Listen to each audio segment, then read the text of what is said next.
Hello everyone, it's Shannon with ShannonscraftyDIYs. Welcome to my channel. Today I am in another fun collaboration called Thrift Flip Thursday. It is hosted by Savannah with Savvycraftswithsavannah and Shayna with Shayna Robinson Repurposing, also co-hosted with Megan, Pointe And Polish.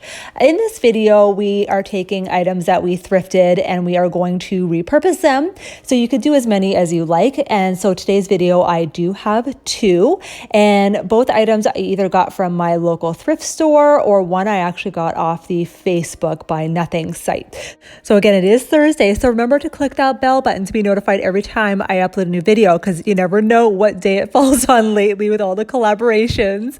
So let's begin. So the first DIY, this is the one that I got from the Facebook Buy Nothing. It is metal, and I went ahead and spray painted it with this blush chalk paint by Rust-Oleum. It didn't work, so I went over it again with some white Rust-Oleum spray paint. Look at what happened. I have no idea what happened, guys. Maybe the paint didn't dry properly, but it also didn't stick to the metal.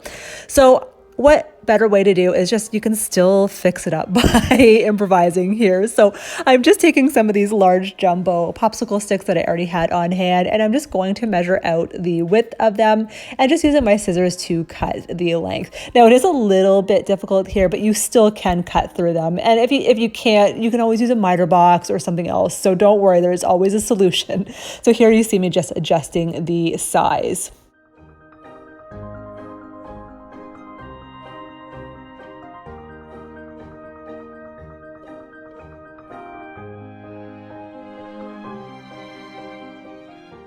So once they're all cut, I'm just going to give each of them a coat of the ballet slipper in Waverly. And I didn't show you here, but I also painted 4 of these finials that I already had on hand. Now you'll see in the end, I did end up painting the finials white. So yeah, you'll see it. So here I am just putting the popsicle sticks in its place first before gluing it in place, so that way I know they all fit properly, and just using my regular hot glue to seal everything.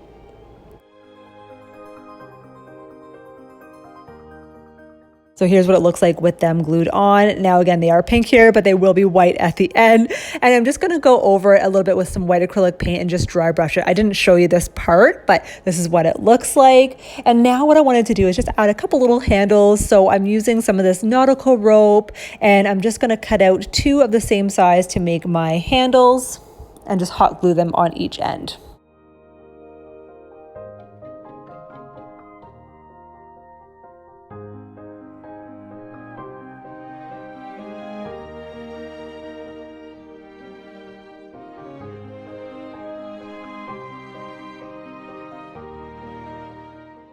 So I'm just showing you here size reference. So there was already a knot in the nautical rope, and it's just too big. So I'm just showing the size comparison with that and the regular jute twine. So I'm just going to use some of the regular jute twine and tie a double knot into each one. And I'm just going to cut them out and make them look like faux knots. And I'm going to attach them to the ends of the handles.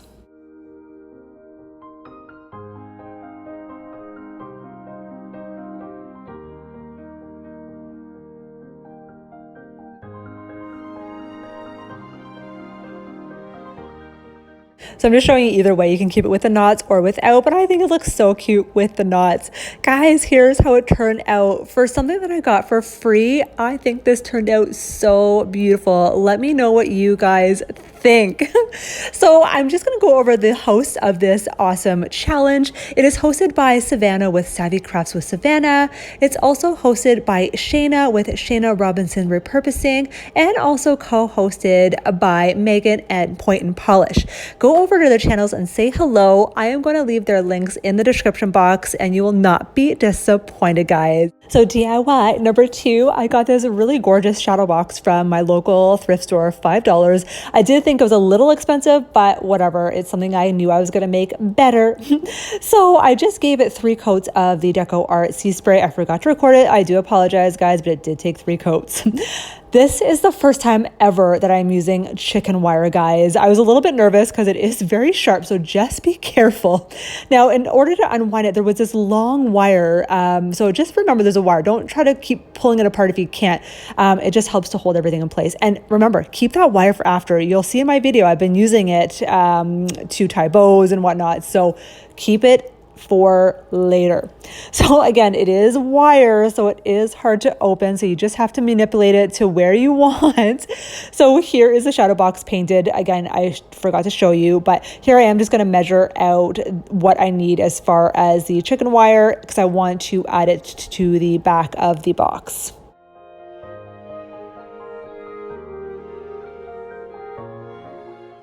Now, I know I've seen people use wire cutters to use this, but it was actually simple enough just to cut it with my scissors. Remember, it does get sharp, so just go really slow and please be very careful.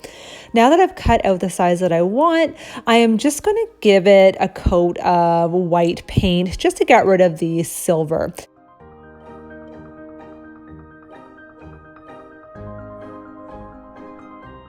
So here's another first for me, guys. So Craig gave me this staple gun back at Christmas, and I'm finally getting to use it. Now, I'm just showing you how I put it together. So there's just a tab. You just squish it together to open it. You put your staples in just like a regular school stapler, and then you close everything back in. Now, there is a safety guard on it as well, so it will only activate once you're actually pushing it on the surface. So again, I was a little bit nervous to use it, I do admit, but actually after doing a couple of staples, it wasn't so bad. There was one you'll see, I don't know if actually you'll see it or not, but I actually missed the frame quite poorly. So, you could just pull them out with needle nose pliers and re-staple it if you have to.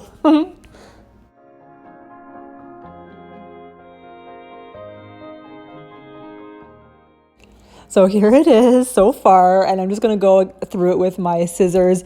Actually, at this point, I switched over to my needle nose pliers because these were really sharp at this point, so I just thought this was easier instead of using my scissors.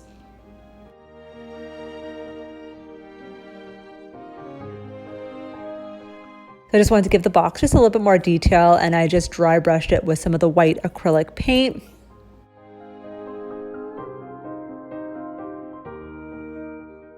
So you could keep the box like this and just add decorations in it as a stand. You can put things on top of it if you wanted to.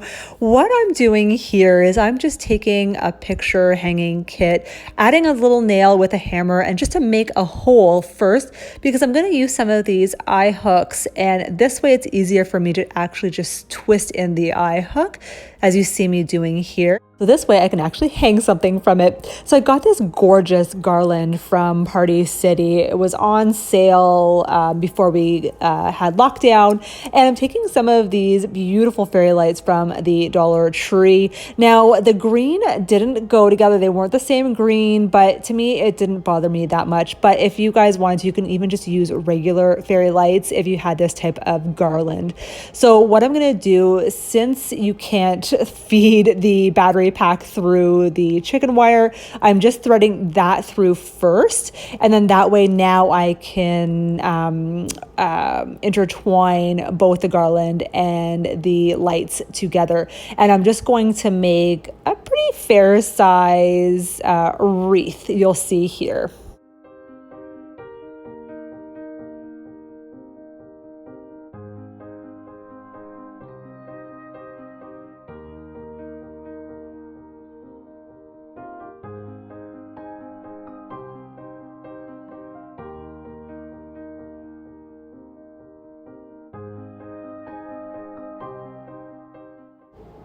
So I had this picture from, you guys remember those French windows that everybody was hauling just a couple months ago from the Dollar Tree? This sign was on it, so I'm just going to repurpose this and add it to the center of my wreath just with a little bit of hot glue.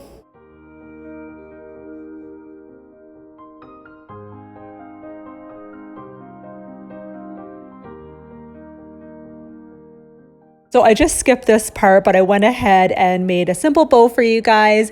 And what I'm going to do is just hot glue it just to the top of the sign, just like so. Guys, this is turning out so adorable. So now that the battery pack is just kind of loose, I didn't want it visible, and it's pretty hard to hide it because this is a shadow box and it is quite open.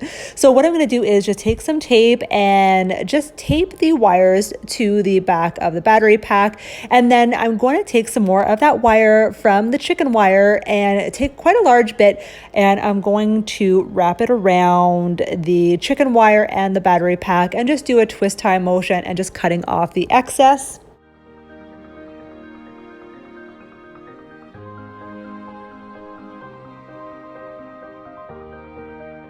So we are coming to the end of this really awesome challenge. I had so much fun flipping these thrifted items. Oh my gosh, say that 3 times fast. I cannot wait for Ontario to go out of lockdown. And as of tomorrow, we are able to go to these thrift stores again. So I am super excited to see what is out there that I can repurpose in the future. I hope you guys had an awesome time with this video. Remember to go over to Savannah's, Shayna's, and Megan's channel to say hi. They have been great hosts and co-hosts in this challenge. Please remember, I do post videos every Mondays, Wednesdays, and Saturdays. If I do change videos, remember to click that bell button to be notified every time I do upload a new video. Have a wonderful day, guys. Bye.